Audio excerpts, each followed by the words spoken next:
Hello. Yeah, go ahead. Good evening. Who's joining us first today? Hello.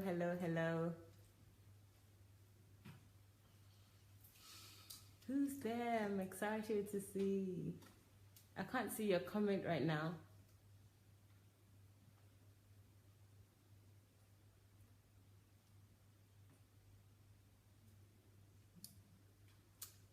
Hello.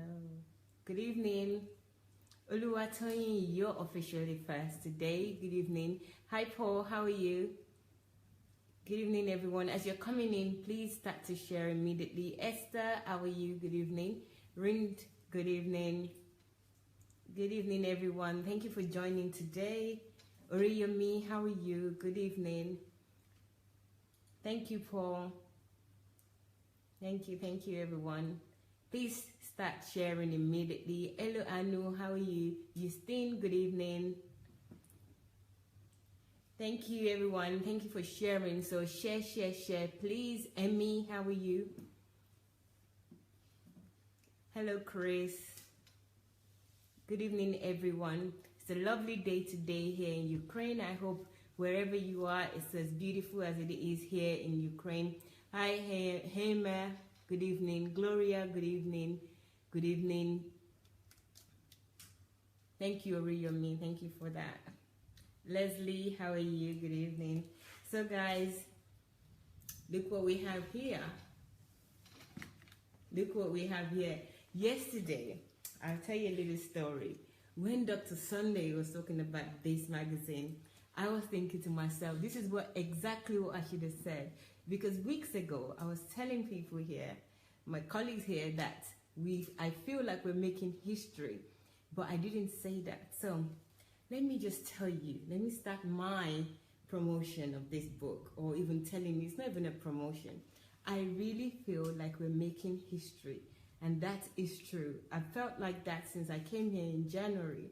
But this magazine right here is documented, full of history, over Dr. Sunday 30-something years of ministry and life. So if you purchase one of these, you're going to be beholden a part of history. You know, Dr. Sunday said something last night, that the many greats that have passed, but they've never documented their history or what they've been doing, their life. But in Dr. Sunday's case, and thank God for this modern age, we have evidence. And you might also be in this. I feel like we're making history. Not like even in the history makers training type of way, but real history. I feel like in the future, people will sit us down to ask us about our life in this period, when I'm like 70, 80, and you are like, I don't know, 100. And they would ask us about our lives and how we knew Dr. Sunday, what he did, what his ministry was like, what his life was like. And all of that here, they're all here in this magazine. So on top of the fact that whenever I see this magazine, I remember the great 3 days event that we had. But this is a gem. It's a real gem. And I'll just advise everyone to have a copy. We have several copies available, although it's a limited edition. I don't know how long it will go on for. It's first come, first serve. So here it is, the Golden Jubilee Limited Edition magazine. This is a real history in my hand, documented history of Dr. Sunday Adelaja's life. So you can have one, you can purchase this. You can have yours, 1, 2, any amount of copies that you need. As I said, first come, first serve, and we can send it to you. Currently, there are people from around the world here for HMT, History Makers Training. So if you're in any location with that is close to anyone that is here, so let's say somebody is from US that is here and you're in US, we could ask them to help you to bring this. So all you have to do is make the arrangement with myself or Julie Ngoya. So that's Mayawa Olaya or Julie Ngoya. Send us a message on Messenger and we'll help you with the logistics of this. But that only lasts for a couple more days because History Maker is going to end this Saturday. Okay? So look, have a look. This is a piece of history that I'm holding right here in my hand, and you can have one as well. So if you're a follower or you're interested in Dr. Sunday's life and ministry, here is a magazine for you. It's full of content, quality content. You know, it's not easy to go through it with you right here, but I'm doing my best so that you can see what's inside. Here it is. So get one, and it's $40. We're trying to get it electronically as well, so if you're more interested in it electronically, then maybe wait for a while, but I would suggest that you have a hard copy because there's nothing like it. Okay, thank you. So let me say hello to some people right here now. Arila, good evening. Thank you. Notice me, please. Ole, Arila, I'm noticing you. How are you? I didn't even see that before I said hello, but thank you for joining us, and we notice you all the time. Thank you. We have here Jemmy. Hello, good evening. You're from Philippines. Okay, thank you, Arila. Thank you for joining us. Please join us again. We're back again for the second time today at 9 p.m. Kyiv time, which is 2 hours time. in 2 hours time. Okay. Anne Marie, good evening. How are you? Who else do we have that I haven't mentioned? Mason, good evening. How are you? How are you? Thank you all. So, guys, please, before we start officially, let's share. Okay. Thank you very much. I'm going to turn the camera shortly. You already know that we're having Kingdom Fruits. And at 7 p.m., our 7 p.m. program, we have 3 alternate programs. It's either Kingdom Fruits, or we have book review, or we might have attributes. I will tell you a lot. I will tell you a brief synopsis about what we do. Kingdom Fruits is to profile those people that have been watching Dr. Sunday, or followers, not people. Followers, people that follow Dr. Sunday's teaching, and they've made practical use of those teachings to develop themselves, develop their community, and they have fruits. So that's why we call them Kingdom Fruits, and they can showcase those fruits. So that's the program that we're having tonight. Sometimes we have another program which we have a book review. Dr. Sunday has written many books, and quite a few in the last few months in English. So we do a book review. Book review is really a time of education. You know, every time we do book review, I feel like I increase in knowledge, and I really can't wait to read some of those books, also to develop myself, not just to increase in knowledge, but to increase myself in development and growth. And then the third thing that we do is we have attributes. These attributes are 50 attributes that we're going through now. I think we're on number 14. The next attribute we'll do will be number 14. They're actually in this magazine as well, and the attributes are all sent by followers of Dr. Sunday that they love certain attributes about Dr. Sunday. So here are 50. We collated 50 of those attributes because this is Golden Jubilee, so why not 50?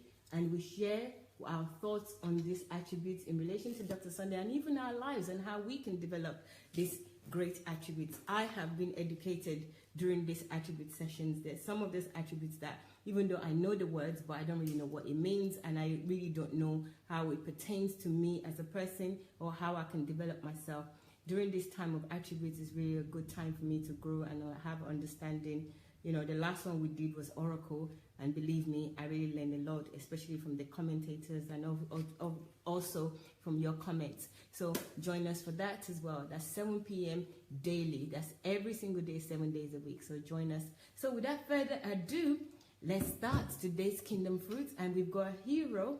I'm going to surprise you with a hero, so I'm not going to say anything about that. I'm just going to turn the camera for Dr. Sunday to start his thing, you know, how he reads out the profile. So we'll do that right now. Thank you, guys. I'll see you again shortly.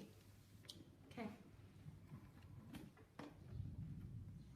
Hello, everybody. What a day. I had an eventful day because I was in court the whole day. Then I came back on time to be able to make this program. Good, you know, good for me. I came on time. But then after this, we'll go to HMT and we'll continue our series on the truth. But right now, we are in Kingdom Fruits. What's Kingdom Fruits? Kingdom Fruit is the session that we have to showcase people who are experiencing transformation, or who have experienced transformation thanks to the fact that they've started listening to DSA and the DSA platform. So these are basically people who have been listening for maybe a year, or a little bit more or less, and now they are doing great things that they never did before. And this is just to help the church. This is to showcase to the world what the church is supposed to be doing, what the church is supposed to be meant to do. Church is not supposed to be raising up prisoners and slaves. So church is not supposed to be a prison yard and the pastor is the warden. No, the church is supposed to be a place of raising up sons and saviors. So that's where this one is all about. And these are the sons and saviors for the world and several spheres of life that are being raised up here, and they are the ones we are profiling. Can you sense it that it's raining in Kyiv in Ukraine? Normally it doesn't rain so hard like this, but I think it will be okay. Yeah, I hope it will be okay, because otherwise it's hot already. Yeah. So it's raining, so maybe that will make the heat a bit less. But I hope the sound of the rain is not clouding my voice. I hope you people can still hear me. But so we have the Kingdom Fruit today, and it's Pastor Irene from Manchester. Pastor Irene, is it Amegre or Amegi? Amegi. No R. No. Okay. It's Ameji. Pastor Irene Ameji. And she's going to come on, but before she comes on, then, oh, wow, it's getting hotter. It means the Holy Spirit is confirming the hero of today. Everybody is confirming that. Anyway, her name is Pastor Irene Ameji. She's 48 years old, born in Cameroon, in a very small village called Santa. She's the second of 7 children, and in a very, very humble beginning. Even though the parents were hardworking, she had good education, and she was able to travel abroad at 28. She's a wife and a mother of 2. Now let's read what she had written herself. So I was lost, not knowing what life was all about. But for the general purpose of getting an education, so she thought that life was all about going to school, getting an education, then what do you do after you get an education? Get a job. And now that you are working, what else could you do for a woman? What else are you alive for? Education? Okay now. Okay now. Now I don't know. Maybe it's time to close the door or the window. Okay now. So anyway, what is it? Just the same thing everybody thinks everywhere. That life is all about going to school, getting a job, and of course getting married. And of course having children. Then she wrote it in an interesting way. Having children and then die. That's exactly what most people do. And I'm sure some of you that are watching this program right now are thinking just like that. Some of you, maybe you are not thinking like that, but that's just where life puts you. And in fact, I'm going to write a book very soon that's going to be called, maybe not very soon, maybe next year. It's going to be called Don't Remain Where God has put you, where life has put you, sorry. Don't remain where life has put you. So, but this where life has put most people. Go to school, get a job, get married, and have children. What else is left for a woman to do? Get married and become, children bearer. Be giving birth to as many of them as possible. So, so she was living like that because she went to school, she was a good student, so that's good for her. She traveled abroad, got a job, got married, having children, and then get ready to die. And what does church do in the meanwhile? Church makes sure they keep you holy. So they are to keep you holy so that you make heaven. So they control you, they lock you up in church, they put you in another prison. You just escaped from the prison of Babylon, from the world. you get to another prison that's called church prison, and they keep you there and trying to help you to get to heaven, not knowing that you're already in heaven after you got saved. Sorry. But they still help you die. That's what it means. They help you die. But while you are waiting for death, they make you dance once or twice a week. And they use you very well in church. That's just what religion does. That's religion for you. So this was my understanding of life. And unfortunately, my wife, are you sure I'm okay there? They are hearing my voice? Okay. Okay. So this concept of life, school, work, children, husband, children, this is what our understanding of life used to be. Unfortunately, even after meeting Christ, I still had this mentality. Oh, wow, oh, yeah.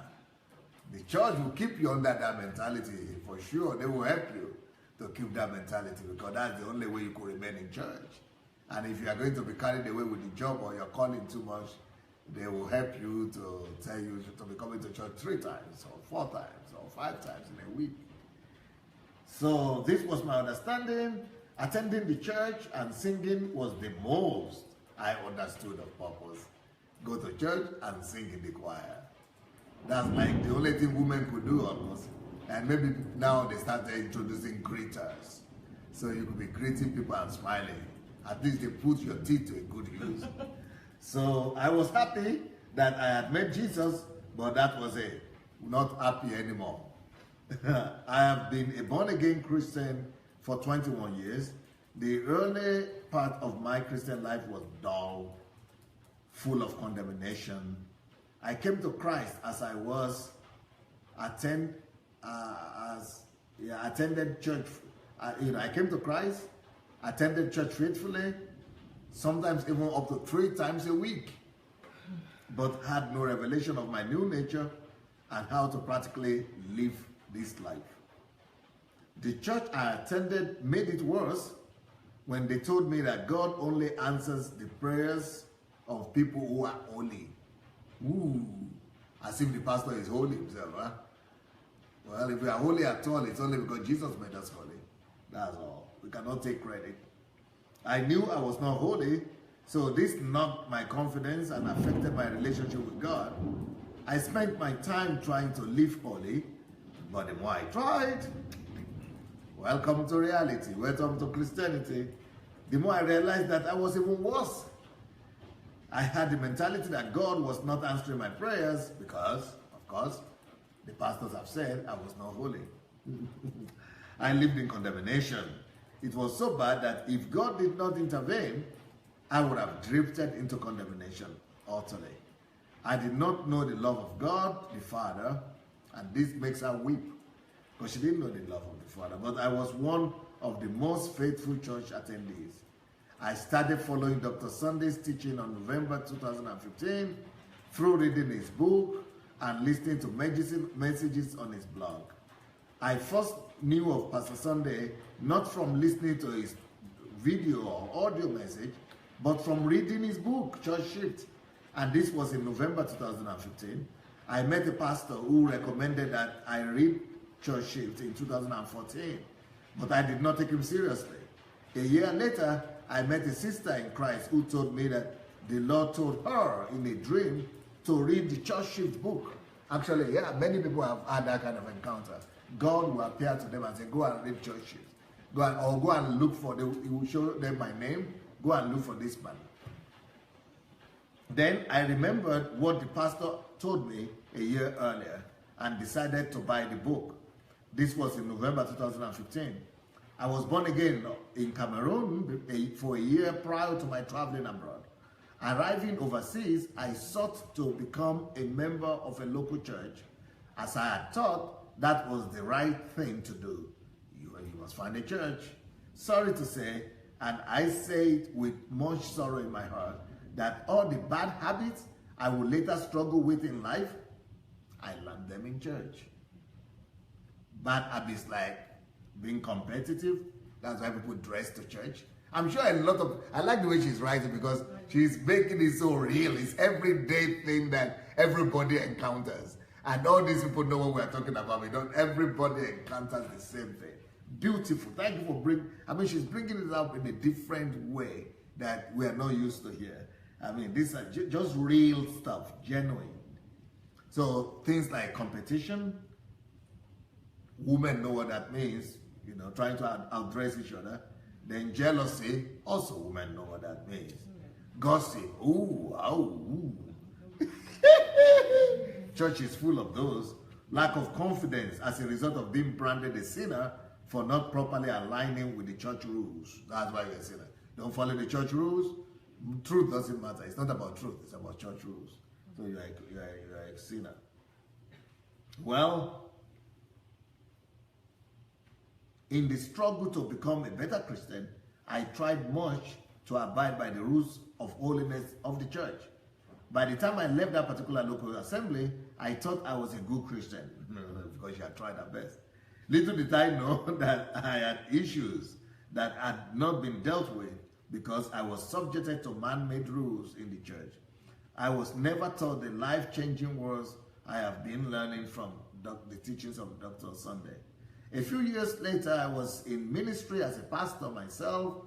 God called me into ministry, which I later found that it was actually a training ground for me. I experienced a series of failures and finally came to the point where I felt I could not do this anymore. It was at this point in life that I read Church Shift. Upon reading this book, I was more than challenged. I was broken. They say you never know how crooked a ruler is until you place it parallel to a straight line.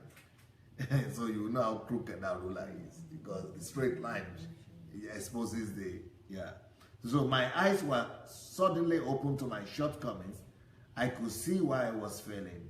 I was the light, but had no light. She's not talking about herself, she's talking about everybody who is a churchgoer. I was God's righteousness, but did not walk in righteousness. I was forgiven, but still bore unforgiveness.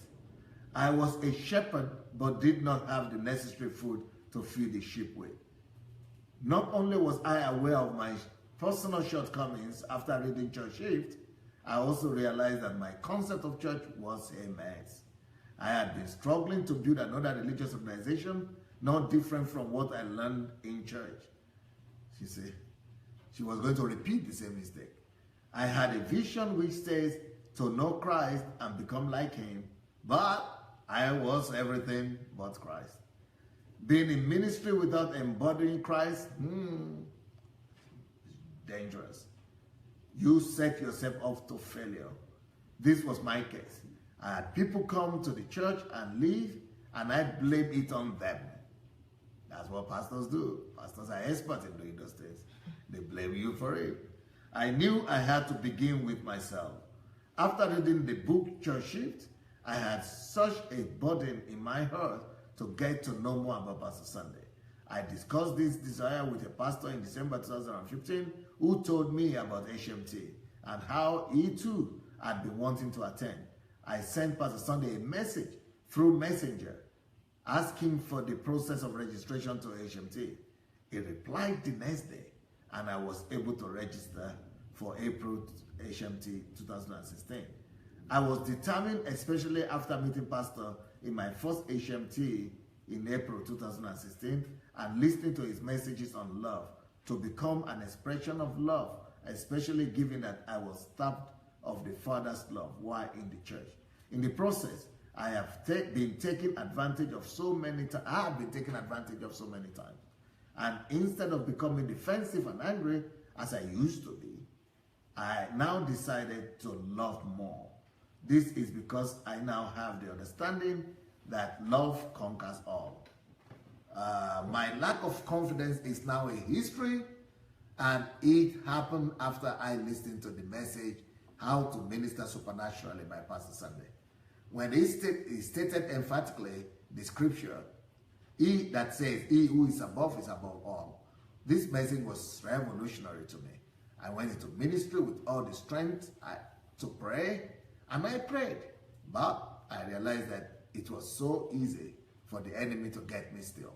Satan will use people to offend me, and get me distancing myself from the very people I was out to reach out to. I was so conscious of what other people thought and spent most of my time trying to succeed in order to prove a point.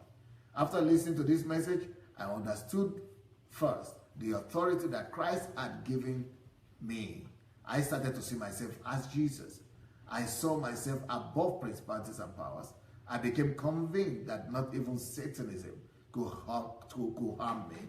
I also began seeing myself above offenses, anger, and I was shocked how much I overcame these behaviors. I stopped fighting Satan and only did so when it came my way. Brilliant. And we do it with a victorious mindset too. Brilliant. My view of ministry is completely changed now.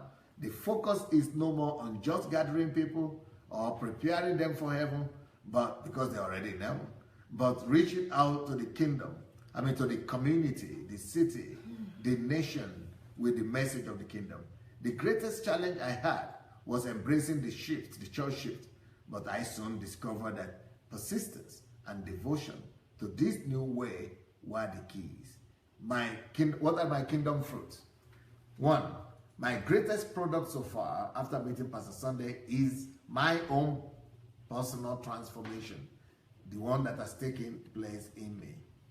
It is evident that not only in me, it is evident not only to me, but to others.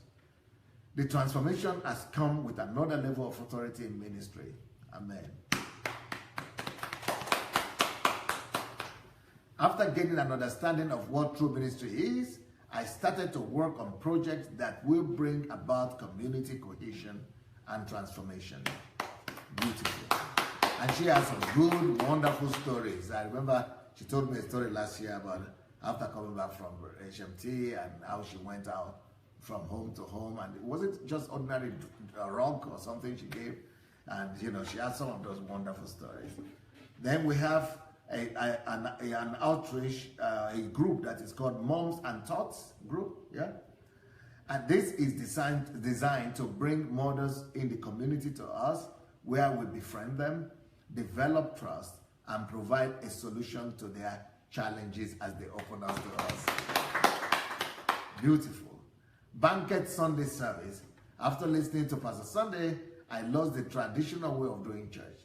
The purpose of the church now is to reach out, not to gather people in. So whatever I can do that will welcome the unreached and unchurched is beneficial to the kingdom. Our banquet service takes place at the normal church time, but the church is set up for a love feast. Everyone is invited and food is served by the pastor and church leaders themselves. What a new understanding of church. While they eat, a video message is played. Brilliant. A man walked up to me the other day at the last banquet service and asked, "How can I meet Jesus?" Jesus! This is the purpose of the banquet service. I have trained my team to be more alert to the circumstances around us and the circumstances of people, the situation that people are in, and to be ready to practically demonstrate the love when the opportunity presents itself. Example, the single mothers. Number 6, I am taking the church beyond us, the church members, and beyond the 4 walls of the church. I have identified a village school in Cameroon with 120 students, but all of them being tutored just by one teacher. Can you believe that? From September, we will be paying for the salary of 2 additional teachers. This is because I now understand the power of knowledge after reading the book Mountain of Ignorance. My plans to continue to develop in the knowledge of the kingdom are as follows. 1, I will continue to develop myself and equip church people through my relationship with the Lord, listening and reading more messages and materials by Pastor Sunday.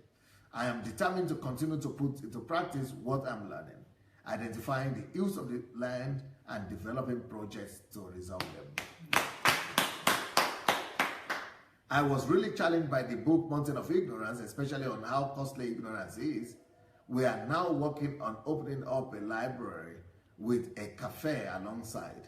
My intention is to equip the library with books of transformers like Pastor Sunday and people who had failed in life but rose up to make history. Beautiful. I am currently being trained as a trainer myself. My intention is to take the HFT as far as the Lord provides the opportunity. I have the body to teach and to show others what true ministry is about. Beautiful. I am burdened by the fact that secular organizations seem to be making more impact in their area of influence than the church. My intention is to begin with those in our local church and trust God to open more doors for the training to spread through me. My advice is first to pastors and church leaders, ministry is not limited to the four walls of the church. 2, my advice to everyone who will care to listen is do not assume you know. You will be surprised what you don't know if you be honest with yourself and open up to learn from people who have gone before you. Don't let the enemy, which is pride, keep you ignorant. I recommend you listen to messages and read books from Pastor Sunday. You will understand what true ministry is. You will be shocked to discover that you have been raising slaves instead of sons, and that you may have been a slave master yourself instead of a shepherd.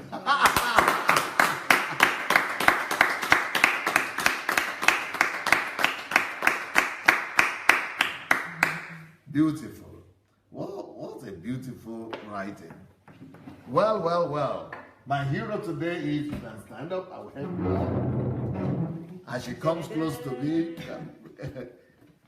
is Pastor Irene Ameji. Pastor Irene Ameji. Pastor Irene, what is Christianity to you right now? Sorry, please. Well, Christianity to me at this moment is, in one word, life. That's Christianity to me. It is life that impacts. Impacts who? The community? Impacts everyone that comes to you. Because when you have life, you have light, it attracts. And anyone who comes to light, it impacts that person. So, but what is the difference between your Christianity, your understanding of Christianity, this thing you just said now, this definition of Christianity you just mentioned, and maybe 5 years ago, 2 years ago, 4 years ago, before now? Well, before now, my Christianity was all about me. Oh, I think most people are like that. Yes, it was all about me. It was all about what I gained from the Lord. It's all about Him blessing me. But people in Africa are still thinking like this. Definitely, Pastor. Most Christians are still thinking. No, people talking. So it's all about me? Yes. No, you talk. So it's all about me. It's all about God blessing me, God fixing my problems, God giving me a husband, God gives me children, God give me a job. Heal my barrenness. Exactly. That was my Christianity. No, give on, heal me. Heal my barrenness, open doors for me, give me opportunities to go. What about my enemies in the village? My enemies, let my enemies die. You know, that was my Christianity before. Oh, it was horrible. My Christianity before it had nothing to do about, it wasn't about people. It wasn't about others. It was about me. It was about what I gained from God. But the Bible says that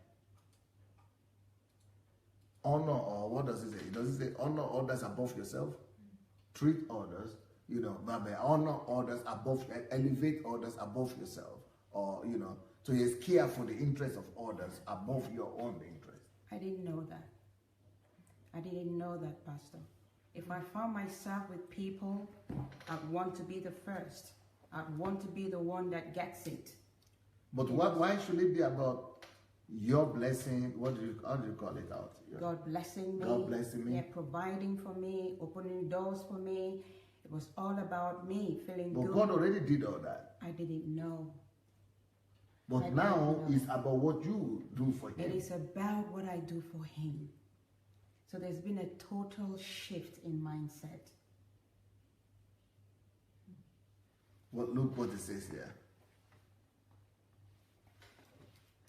Philippians 2:4. Let each of you look out not only for his own interest, but also for the interest of others. That's right. But I didn't know this. I didn't know this. Let nothing be done through selfish ambition. Yes. But I was doing everything through selfish ambition. I was contrary, my life was contrary to this scripture. Then he said, but in lowliness, humility of mind, let each esteem others above themselves. Yes. Yeah. Let each esteem others above themselves. That's right. So, but you see, it was about. It was all about me. But that's no more Christianity. No. That is what Jesus said. When you come to God, don't ever come because of what I will eat, what I will drink, what I will wear. It shouldn't be about egocentrism. Christianity should not be about me. If that is it, because then Jesus qualifies it. He said, if you do that, then you are doing the same thing the Gentiles are doing. Then you are the same as Gentiles, because Gentiles are driven to God not by love for God, not by the desire to know God, and not by the desire to have relationship with God, but they are driven to God by their needs, by their ego, by their selfish desires. So they are the priority, and to whom you give yourself to that, you are a slave. So the Lord of their life is not God.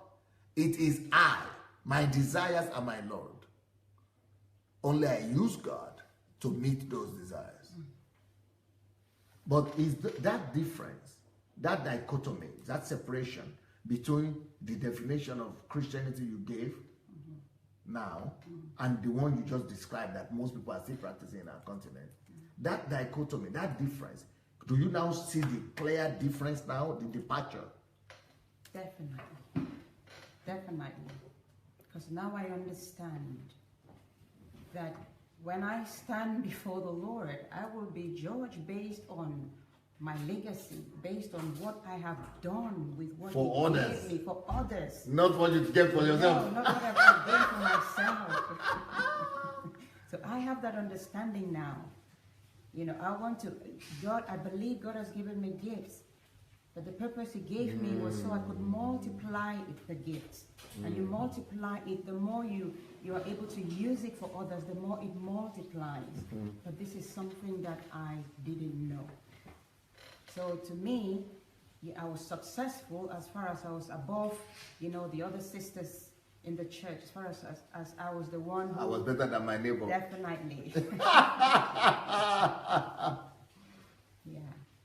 It wasn't a good experience. Yeah, but you are talking about yourself now, but what is the difference between these two forms of Christianity, these two understandings of Christianity? Because I want it to help people who are watching us. I mean, the difference, it is really dangerous to live in this type of Christianity, because you are caught up in self, and that is just contrary to what the Lord Jesus Christ is saying to us. Because what He's saying is, He says we cannot be a disciple unless we deny self. But what I was doing before, this type of Christianity, you're caught up in yourself. You're doing contrary to what the kingdom is. And at the end of the day, what you gain for yourself here, you will not be rewarded, because we only be rewarded for what we have done for others, for what we have done for the kingdom. Yes. That's what we're going to be rewarded for. So if we are caught up in this kind of Christianity, what we are doing is we are gaining everything that we need here, but then it's going to cost us in eternity, because in eternity we're going to lose all. Jesus. So I think we need to really understand this and break out from this selfish Christianity, this egocentric Christianity. Otherwise, we're like the rich man who had everything here, but then when he crossed over into eternity, he had nothing. Then what's the other guy? The guy that was poor. When he had nothing here, but when he crossed over, Lazarus, he had everything. So if we carry on practicing, beautiful. You are so smart. Thank you, Pastor. But I want to hear more. Yeah, so if we carry on in this selfish Christianity, it's going to cost us more than we think. We're going to lose our lives, because the benefit of it is only temporary. And as we understand, life here is temporary. We're going to eventually cross into what we call eternal life. Why have you not started your live broadcast? I'm going to start it, sir. Yeah, I'm going to start it. Because you've got a topic. Yeah. Maybe you could help deliver our people from false Christianity versus true Christianity. Yes, me, I want to hear. So yes, it's time for us to break out from this mindset of thinking that it's all about me. This mindset of thinking that if I am in a better position than others, then I'm succeeding. But the Bible says the greater is the one that serves. The greater is the one even that is not sin. You see, the one who is at the bottom lifting you up is the one who is the greater. So I really want to speak to us out there. It's time for us to understand and begin to see things the way the Father sees things. See, we begin to analyze things, judge things according to the way God judges things, not the way we humans see things. Because the way we see things in the natural, but God sees things differently. And I think it's going to really benefit us if we would understand the way God sees things, understand that mindset, the mindset of God. And the way to do that is really to get to know Him more. I think we need to break out from just wanting to know or just limiting ourselves to what is being taught in the church. We need to be determined to seek out the truth for ourselves. We cannot just be relying on someone to be telling us things. We need to become like the Berean Christians. Because what the Berean Christians did was whatever they were taught, they went back to check. We need to be checking those things and coming back and with love challenge those who are teaching us. Because you would be surprised to know that they themselves don't even know. Okay. Because, Pastor, I can tell you that my church leaders, they were doing the best that they knew how to do. In fact, of the wrong thing. Of the wrong thing. To them, they thought they were doing the work of God.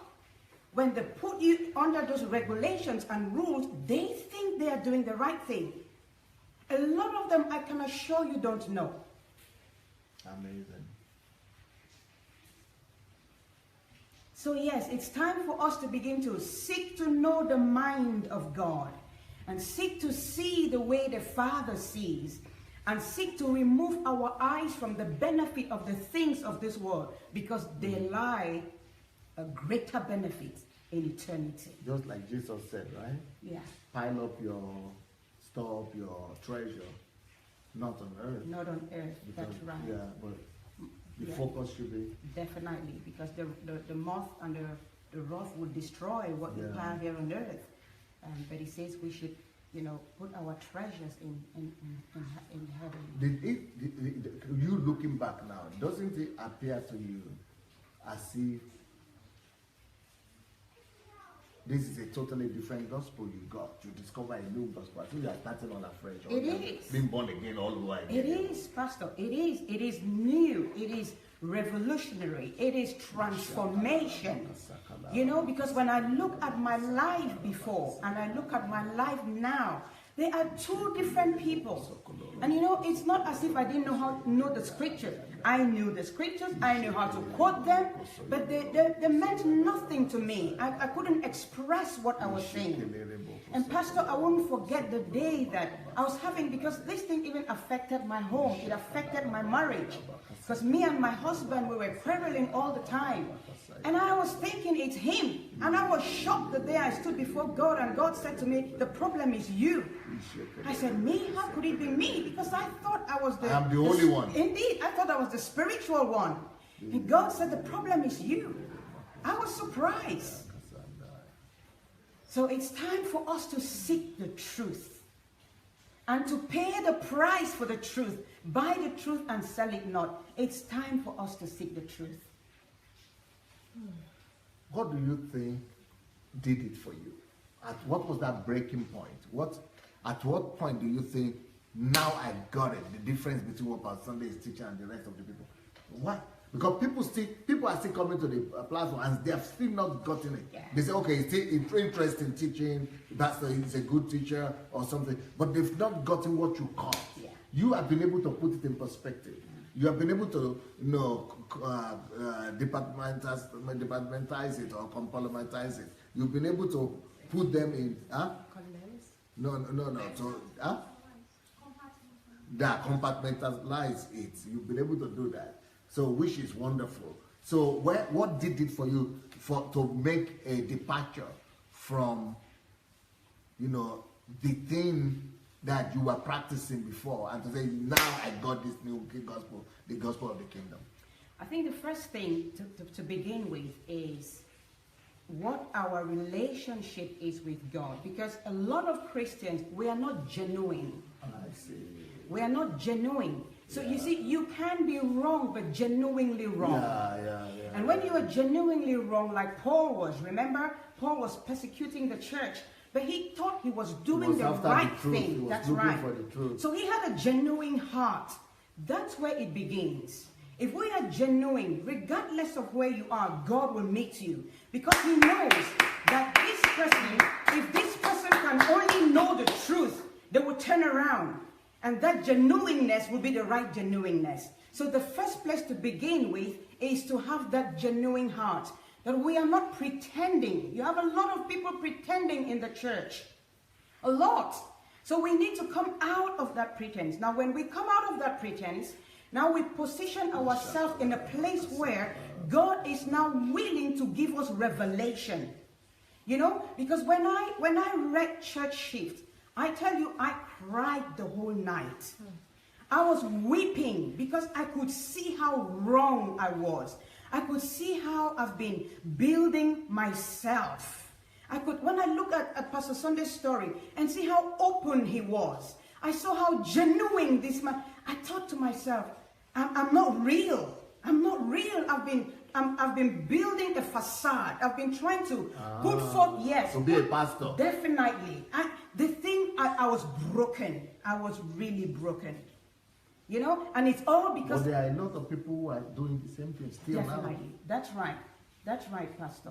Putting up a facade. That's right. That's why you find, Pastor, that, and this is what I found growing up in church, you hardly find a pastor that tells you about their weakness. Okay. So there are all this, I'm this giant, I'm this strong man, I got it all. And so when you do that, what you are doing what you don't realize you're doing to the church members is that you are putting them in that place where they'll find it difficult to open up.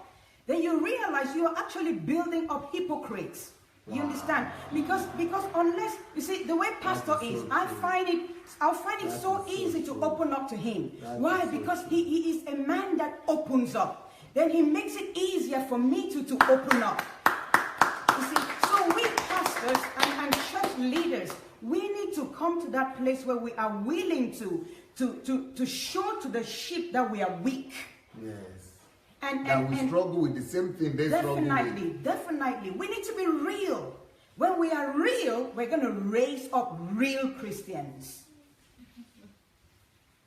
So genuineness, being genuine, being truthful with yourself is the very first step. Definitely. So that was the foundation that helped you to discover this truth about the fact that the gospel that you are practicing, that you knew was wrong. So that's why you are also able to be convicted by that book. That's correct. But what was it, the book that was a breaking point for you, that really got the message of the kingdom together for you? Or it was a long process, or it was different stages, or different things? It began with the book. Okay. So from the point, that was the beginning. That was the beginning. Okay. And then as I was listening to your messages, because after reading this book, I thought, I've got to listen to this man more. Okay. I've never seen a leader, a church leader, who is this genuine.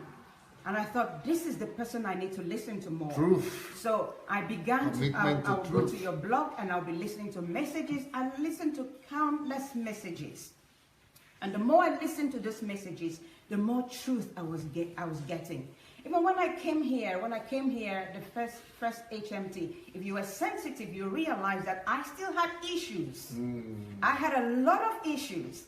But you see, I did not even have the confidence to open up. I was still kind of like, I was still bound. Yes, I was still bound. I was still trying to be who I wasn't. You understand? But by the time the first HMT finished, I tell you, something happened. Something had happened in me. I was going back home another person. I remember even in the church when I ministered, the people in the church said to me that you're changed, your messages are changed, and the authority with which your message is coming is completely different. You know, the difference was clear. Hallelujah! The difference was clear. But I understood one thing, Pastor, that I needed to work on myself. I knew that I was not the person that I'm supposed to be. And I can boldly say I'm still not, I'm a work in progress. But I have made progress. And I know that for sure, that I have made progress. I feel that people are asking right now, can you put, have you put a Facebook link? Yeah, please do that. But besides that, I feel that some people are right there. I'm not seeing the comments. I can't read it now. But can you tell them where you pastor, what city, and your contact, or how people could get you, or your email, or your Facebook, or whatever? You know, tell us about your ministry. Okay, the name of the ministry is called the Mountain of the Lord's House. And we are based in Manchester and a small town called Denton. So if you want to contact us, you can actually, my Facebook page is Irene Ngo Ameji. So that's Irene Ngo, Ngoh, Ameji, Amegie. You can also contact me on my mobile number, which is 07427 124 065. And if you're calling out of the UK, is +44 07427 124 065. And like I said, we are based in Denton, Manchester, United Kingdom. So you've identified two major turning points now: the churchship book, the HMT, because you have been able to conceptualize the message and the difference between the kingdom message that we are preaching here and what you are practicing before. So are those the two things that did it for you, or you kept on working? Of course, I've kept on, and it's a continual thing, because after I came for the HMT, the first HMT, and that was in April 2016, I went back with all the zeal and the fire, and and then I carried on. But after a while, I realized that the old was trying to catch up again with me. And it even got to a point where I was becoming very discouraged, and I was thinking, this kingdom thing maybe it's not for me. It's too difficult, because that mindset, it's like I kept falling back to the old mindset, But the Lord and this is where I always say that genuineness is so important, because the Lord wouldn't let you. He will not let you fall. So the Lord will keep coming back to me. And one of the ways he did it is, after I had gotten to the place where I thought, oh, I was really slipping back, then I had a dream. And I had this dream 3 times. And the first time I saw myself coming back to Ukraine.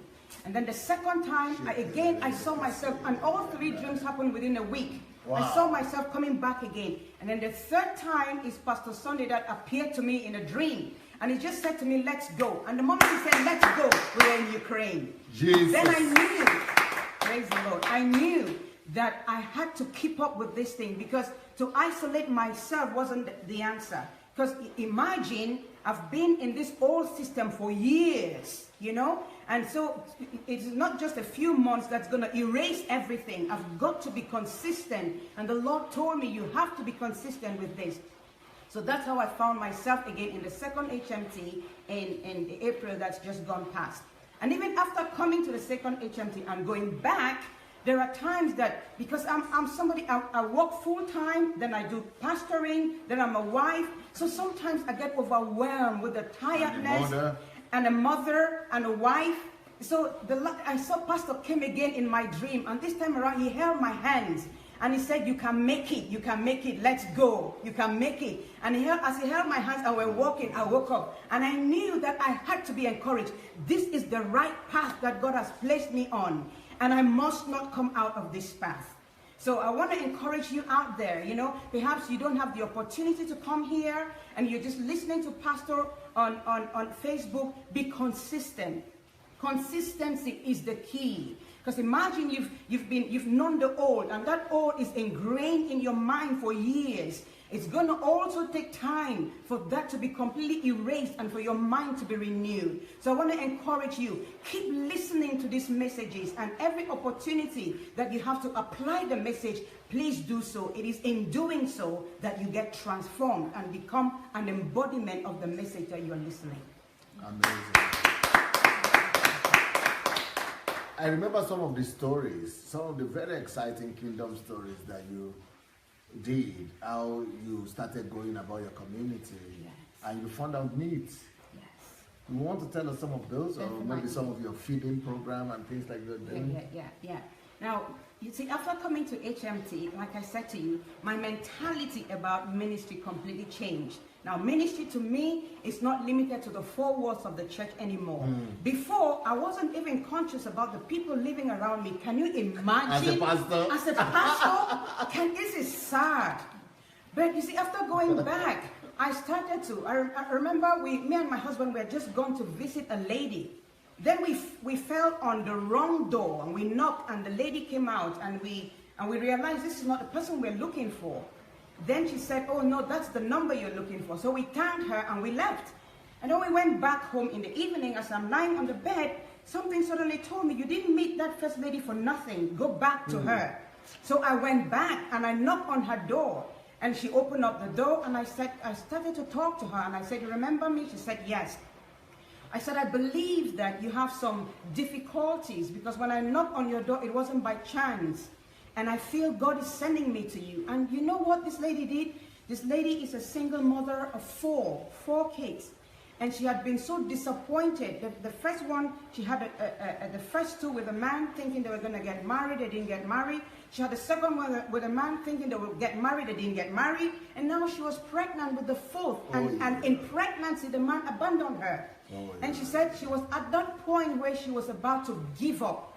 A black lady? No, a British lady. So I encouraged her and I talked with her. And as I'm talking with her, I was with one of the church members. And mind you, by this time, I've taught them a lot about what I've been learning from Ukraine. And they were the ones who actually noticed that the lady is pregnant, but her floor had no carpet. As they looked through, they realized that the state of the house wasn't really good. So we talked to the lady and we left. Now, when we left and went back, we had a small meeting saying, how could we help this lady? Then one said, Pastor, did you realize the state of her house? I think we can do something. So she said, I think we can carpet her house. I said, so, but where do we get the money from? And she said, I'm going to go up to the city center and I'm going to go knocking at the carpet sellers, and asked if anyone can donate carpet for us. And guess what? She did. She went knocking. And then I got a phone call. I found someone who said they're willing to give us a carpet to carpet 3 bedrooms for free. Praise God. So we went back to the lady. Maybe this is a strategy that could actually be adopted by churches and ministries and even individuals to do good works by gathering from, because so many hotels throw away a lot of food, supermarkets throw away a lot of food, clothes companies, all kind of, stores that want to get rid of things. And we could actually use this as our outreach center to those kind of families and individuals. That's right. This is in England. This is in England, yeah. And this is how we carpeted the ladies. She couldn't believe it. She could not believe what she was saying. What a shock she got. She couldn't believe it. And she's never been to church before. Ooh. She found herself in church. Wow. It was overwhelming. The love was overwhelming. Love conquers. Love conquers, indeed. Love conquers. So and then you started giving food to people or what?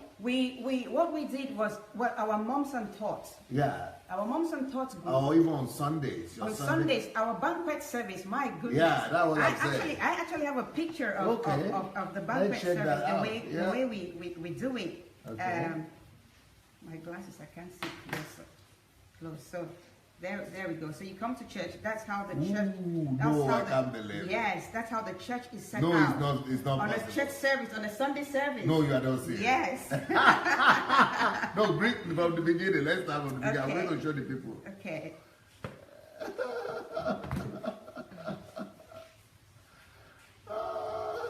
Okay, from here? Yeah, from here. How do we do this? Is it okay? Like this? Yes, that's better. Wow. You see? Coffee, juice. Is it close enough? So this is church with table set, drinks, food, and people from the community are coming. This is in England. So who are these people who are coming while I'm showing your photographs? Some of them are from the community and some of them are people in the church. See? This is the way they do church. Are you just loving on people? We're just loving on people. We're just loving on people. Because the area where we are is mostly... I can't see blacks here. It's mostly white area where we are though. So if you're the kind like me, like our church. So if you're the kind of pastor that you are just looking for your own people, then you can't build cultural centers. Definitely. You cannot build church where I am. So it was a challenge. Cultural center church. And I could see why the Lord sent me to pastor, because he's got the key, he's done it, and he understands how to do it. Yeah. So we... the English people, they've always been complaining about African black churches. They call them black churches. They call them African churches. They just look at them as if it's a cultural house. And they are not impressed. They say, you have so much money, all these people, what are you doing for the community? I even heard that a prominent church in England, that they took their land or property or whatever because they couldn't prove what they were doing to the community. Yeah. And this building is given to us by the council. Wow! Because you are not living for yourself. Definitely, Pastor. This is what Pastor said before, that if we are committed to the kingdom will be committed to you. And I have seen that. And this I say to pastors, we don't need to be worrying about how the work is going to be sponsored. If we are committed to the kingdom will be committed to you. The Father is going to make sure that what you need for that ministry, it is provided for. Wow. It will break grounds for you. This is what I've realized. Then what is that mom and tot thing you are doing? The mom and tot, it's what is a tot? Tot is a child. Ooh, so mothers like a come, toddler? A toddler, yes. Okay. Mom and tots. So they come with their tots, with their toddlers. And what we do is we set out a play area for the children. So the mothers come and the children, they've got all the toys there that they can play. That is a kid's dream. That is a child's dream right there. Yes. So as what we're doing, because you see, when we first came to this place, what we realized is the people didn't trust us at all. They were making comments like, "You blacks are taking over our community." And so, you know, we need to not bash them with the Bible, but love them, because we need them to know who we are. So this environment, it brings them, and as they come, one by one, we're befriending them. We're befriending them and getting them to know who we are. We just want to remove that mindset from them that we are bad people, or that we're people who wants to take over their community. No, no, no. But we want them to know that we're there for them. What would you like to tell pastors who are in England or who are in Europe?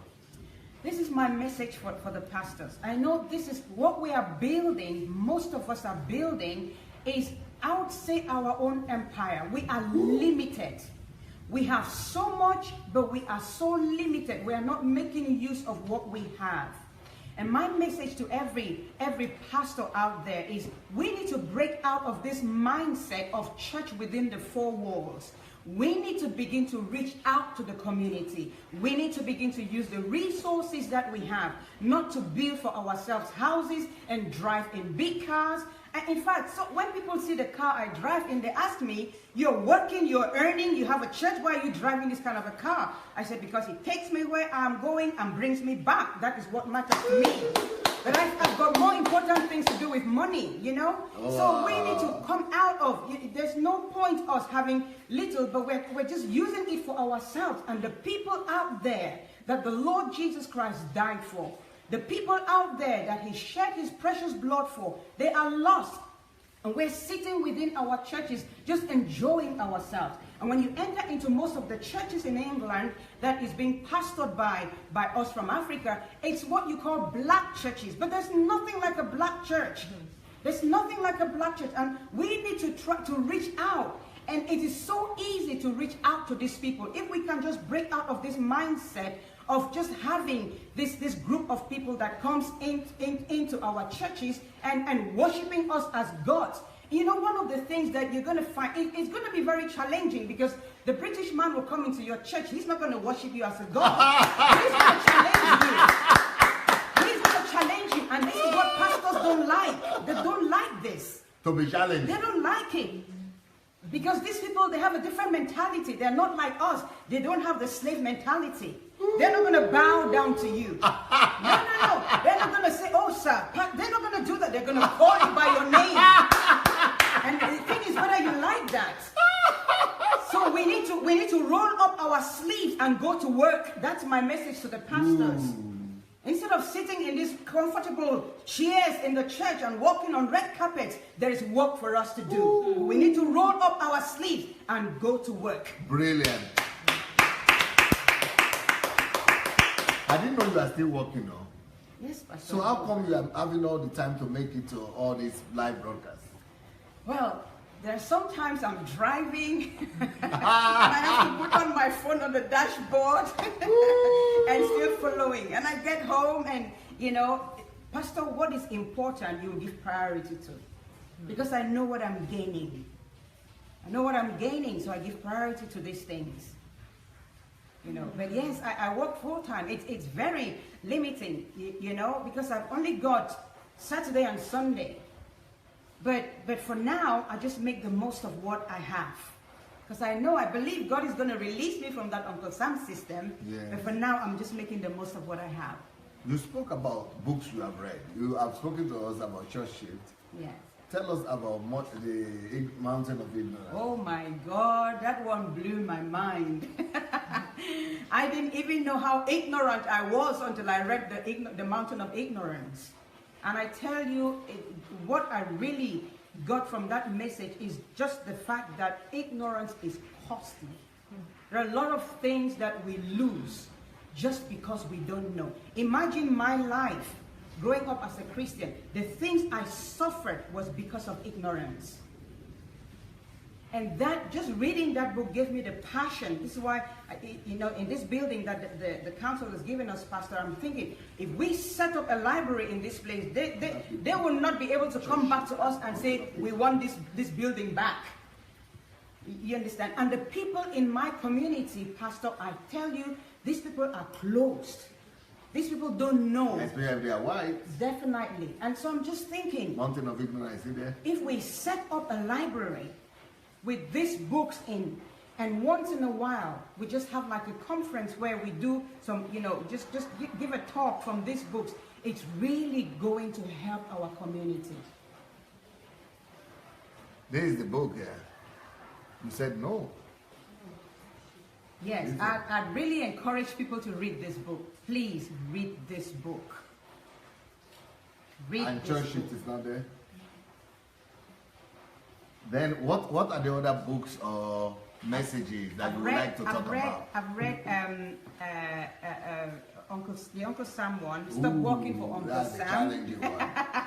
Yeah, what did that one do to you? Well, what it Where did is to that me, one?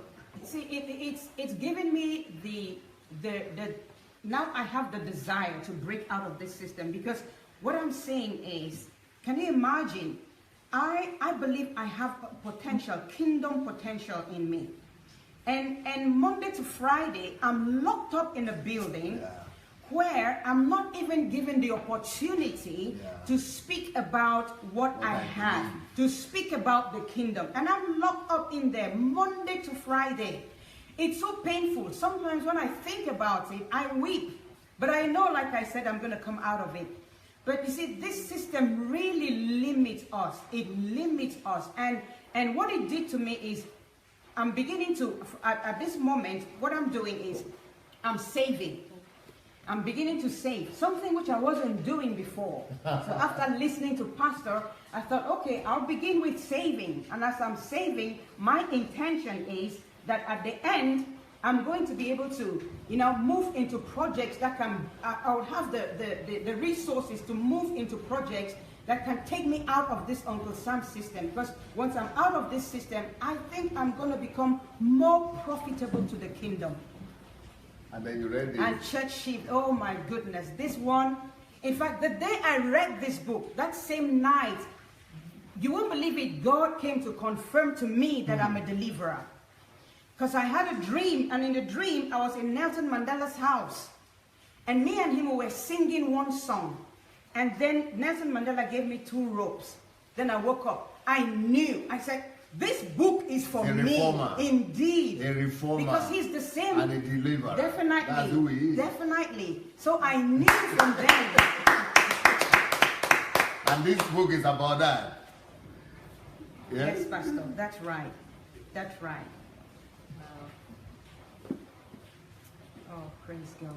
Any other thing that you would like to tell our people who are watching and who maybe, are on DSA family, or they are not, they are just joining us, or they are new? What would you like to say about that? Well, I want to encourage you. Number one, to let you know that you are on the right path. Just listening to these messages, you are on the right path. Like I said before, my testimony, it actually begins with me. And so I want to advise you that these messages that you are listening, don't be quick to throw it on other people. Begin with yourself. Because you only get the authority once you are walking in it. That's when you get the authority. So as you are listening to these messages, allow the message to work in you. Use these messages to judge yourself. Let these messages open you up. Allow the message to become, like Pastor would say, to become flesh in you. The more you do that, the more your potentials, you sharpen your potentials, and the more authority you would have to be able to now reach out to other people. Because I believe what Pastor is doing here is what the Lord Jesus Christ, that's the mandate that the Lord Jesus Christ gave to the fivefold ministry, to raise up sons. If you want to be a son, there isn't any other message you can listen to than the messages you are hearing here. Just imagine the message on truth that we've been hearing. And Pastor challenging us that the place to begin is to tell yourself the truth. How many of us are living a lie? And we are living a lie in the church. We are in the church, but we are living a lie. That's the life that I was living. Tell yourself the truth. Just allow the messages to expose you. Be vulnerable to these messages that you are hearing. And the more you become vulnerable to these messages, the more you will be transformed. And the more you are transformed, then you stand a good chance to become a reformer or a transformer. Here we go. That is Pastor Irene for you from Manchester. Thank you so very much. Well, here we go, Mayowa. Let's hear what people are saying and how they are appreciating our hero today. Thank you, Pastor Irene. I've seen lots of comments here. Before my saying, on point, Pastor Irene, so true, and thumbs up for you. Paul is saying, exactly, ma. And then we have Olani, start thinking about investing too. That's Olani. Jane is saying, well done, Pastor Irene. The reason they call them black churches is because no white people attend these churches due to the high level of deception. Then Julie is clapping for you. Mesang is also clapping for you. Oriyomi says, wow, what a great job. Well done, Pastor Irene. Mabel Israel saying, Mama Irene, you have met the Lord. Jane is also saying, congratulations, Pastor Irene. Mesang is saying, awesome. Matthew is saying, keep the flag of the kingdom flying higher and higher. We have Matthew saying, well done, Pastor Irene. Esther Kugande is saying, lovely work. Well done, Pastor Irene. Ifoma, awesome. Paul is saying, beautiful. Great strategy. That's from Mabel Israel. Ifoma is saying, good. It's just saying hello to us. Hi, Ifoma. You are so real. Thank you so much. That's from Mesong again. D saying, I love this woman dearly. Thank you, Pastor Irene. Then, okay. Mama Irene, you're so honest. That's from Mesong. Katie saying, Mama Irene, thank you for sharing. Matthew saying, sincerely, genuine heart. That's from Matthew. Kate is saying hello to you. Mabel is saying, genuine heart. Matthew says, truth is constant and eternal. Okay, Julie is saying, so honest and sincere. What a heart. Thank you, Pastor Irene, for your humility. You are leading by example, especially when it comes to other pastors. These kingdom fruits of yours are just the beginning. Amen. Mabel Israel saying, wow, Mama Irene, amazing write-up. Pastor Irene, congratulations. That's from Paul. Mabel Israel saying, don't let the enemy, which is pride, leave you in ignorance. Thumbs up. I think that's what you said, Pastor Irene. Is quoting you. Paul is like, wow. Ade, good evening. King is saying good evening to us. Thank you, Ade. Good evening. Okay. Gift is saying, that is what church does. The first of all shock you with the different kind of possessions. If you're sensitive enough, you will compromise. Yes. Okay. That's true. Church shift is a deliverance indeed. That's from Mabel Israel. Saying that. So there's a lot of welcome now. Thank you, Pastor Sunday Adelaja. That's from Rachel. Yes, Pastor, you're right. That's Mesong again that's saying that. Showers of blessing, Paul is saying. Okay. Okay, Anne-Marie, could you hear this? Okay, this is about the rain. Thank you. Okay, I think there are more. Let me look below. Thank you guys for your comments. If he's saying, awesome testimony, the rising of the saints to take the kingdom that God has given to us. God bless you, DSA, and your entire family. Reformers clapping, a lot of claps. So that's all the comment. Thank you guys. We're back shortly. We're back in 42 minutes. So join us for the series on truth. So Dr. Sunday will continue the series on truth. So join us in a few minutes. But before you go, let me just show you this again. This is the history that is being documented. So what I'm holding in my hand now is the Golden Jubilee limited edition magazine. This magazine is full of, oh my God, inspiration, history. This is real history in my hand. So you can purchase 1 or 2 or 3 or 4 right now. Even some of you, if you're a DSA family during the time, will be in here. So this is a compilation of history, and you can have 1 for yourself or 2. Why am I saying 1? You can have as many as you want. First come, first serve. It's a limited edition, but it's available and you can order as many as you want. I've already got some people sending me messages that they want some, so we will figure that out and send them to you. But at the moment, we have people that are here for HMT. So those people can help you to get this magazine and bring it to wherever you are, depending on the location that they live. So obviously they can help with the logistics. So if somebody lives in the US, for example, it will be easier to post. So even if you live in another state, the person can bring it to you and post it. So obviously you have to pay postage costs as well. It's $40. You can be part of the history or own part of history. I always feel, until Dr. Sunday said it yesterday, I actually said it before, that we are making history. We are living through history. And in a few years' time, people will be coming to us asking us about this time, and you will be part of them, and you would even have it documented. So get yours. This is the DSA Golden Jubilee magazine. It's limited edition and it's packed with so much information. The life of Dr. Sunday from the last 33 years, or even before, actually, even pictures of him as a child. I wanted to look through this to show you, Dr. Sunday as a child, but, better still, just get one for yourself so that you would see, it looks pretty much facially the same. Actually, I wanted to show you that. But anyway, you can get one. If I find it, I will show you next time I show you this magazine. So guys, we're back in 40 minutes now exactly. Please join us again. Have a cup of coffee, tea, and we're back in 40 minutes. See you soon. Take care. Bye.